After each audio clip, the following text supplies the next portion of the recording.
Bu videodagi ayanchli holat 2020-yilning karantin vaqtidagi Masjidun Nabaviyning yopilgan holati.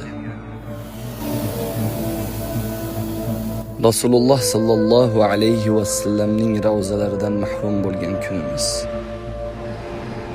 Millionlagan insonlarni o'z bag'riga sig'dira oladigan Masjidun Nabaviy mana shunday huvillab qolgan. Bizlarga bergan ne'matlarni vaqtida qadrlab shukr qilmasak, Alloh taolo bizlardan bu ne'matlarni tortib qo'yadi. Butun koinotni yaratgan Alloh taologa hamdlar bo'lsinki, hozirgi kunda ikkala haram millionlagan ziyoratchilarga to'la va butun dunyodan kelgan Allohning mehmonlari uchun ikkala Masjidul Harom ochiqdir. Alloh taolodan shuni iltijo qilib so'rab qolamizki, Allohim, bizlarni har xil baloyi ofatlardan o'zing asragin.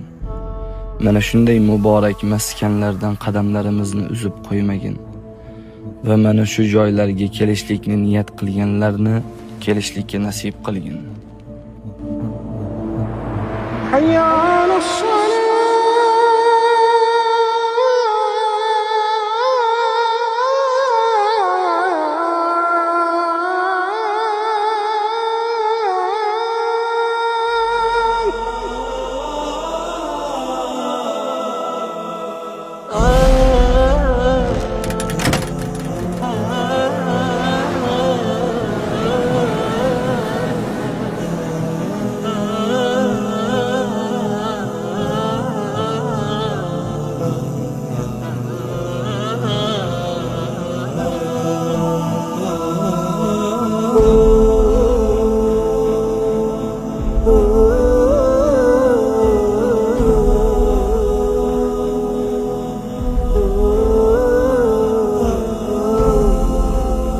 لك الحمد الوثائقي العالمي قريبا